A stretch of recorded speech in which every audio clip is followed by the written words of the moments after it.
Yeah, let me just say, number one, TJ was marvelous. I mean, you know, I've been around college basketball a lot, played college basketball, you know, I've coached in a lot of different leagues. What you're watching is not something that you see very often. And, you know, I think in the last 2 games, he's 30 for 45 from the field, 2 victories. And, you know, he gets 13 rebounds today, too, that kind of goes under the radar. Having said that, you know, I still, and I told our team this, you know, even though we have one guy that has scored a lot of points, we can't do it without everybody else. Desmond, big shot. Tyler, a couple big shots. Great screens by some of the big guys. Great defense. Leonard at the top of the key on some of the ball screens. Did a terrific job late in the game.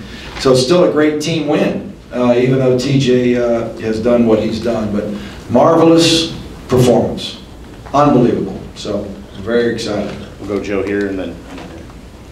They made their run. I think it was 15-0 to take a lead. But what says something about the way you guys closed the game, so maybe you've had some issues with it previously. I'm sure you're pleased with how that occurred. One thing we've talked a lot about in the last couple of weeks is finishing the games better.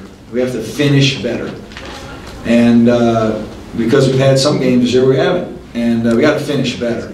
Executing our press attack when you know they're going to foul us. Stepping the line, making a shot. Defensive, you know, understanding the assignments defensively. All the things that go into late game situations. So much better today than we have been.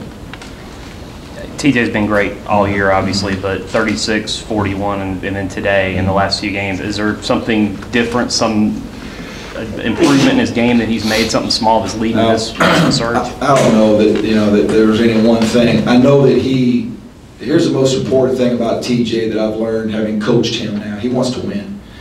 And, you know, in his mind, he's not being selfish when he feels like he's the best option.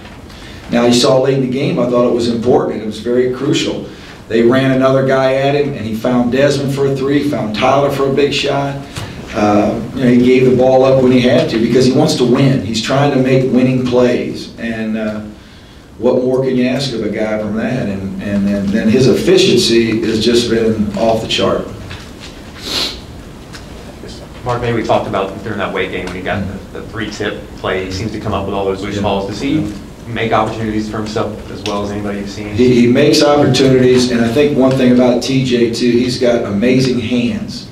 And you notice it like on offensive rebounds or a rebound. When the ball touches his hand, he gets it. Same thing if it's a loose ball like in the front court and he's racing it down. He once he touches it, he's got it. It's an amazing thing. And and then he's got that unique ability to find a way still to get the ball in the basket whether he's gotten fouled. I love the fact today we got it to him out in the open floor. He attacked in the break, either scored or got to the foul line, especially late. I thought that was important. But he's just been aggressive. We need him to be aggressive. We need the other guys to step up and make shots. For us to win, those things all have to happen. Other than record and all that kind of postseason resume, are you happy where you're at right now going into Greensboro? Well, we're the team in my mind. We're the near miss. We got to put the near miss label on us because we've had a couple, 2 or 3 where we've missed closely that would have changed this whole thing. And the reality is we're not there. So, on one hand, when you look at what we lost from last year and the 80% of our scoring and all those kind of things, this group has been pretty good. And they've been pretty resilient. They bounce back. They're learning. We still a lot of times have 3 freshmen, 2 sophomores, or all that stuff on the floor. And we've taken some good steps. It's interesting. I'm watching TV in there, and I used to work for ESPN, so I was an expert. I had all the answers. And I'm looking around, and I see teams in the Big Ten that are 9-9. I see them are automatic, in. And I understand that's not the selection committee. And I look and I see 500 teams in the Pac-10 or 500 teams. Now I'm looking at our league. And our league has had the #1 team in the country in Syracuse, Duke, North Carolina, Pitt. You look at Clemson, Florida State, us. That's a pretty good league, the ACC. And I'm trying to figure out why is a team that's 9-9 in the Big Ten just an automatically in team, And so this is a great league for our young guys to taking the steps they've taken this year, I think that says a lot about our future, so I'm excited about it.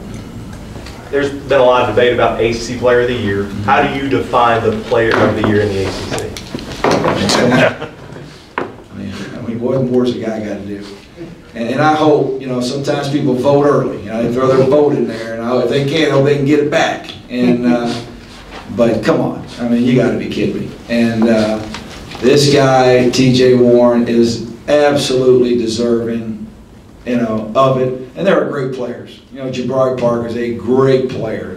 Tyler Anderson, C.J. Fair, and Virginia's got great players. I mean, they're all great players. But T.J. Warren has pushed himself way out there, in my opinion. And we'll see what happens. But I've been around college basketball a long time. I haven't seen this a whole lot now. What this guy's doing while his team is winning. That's important.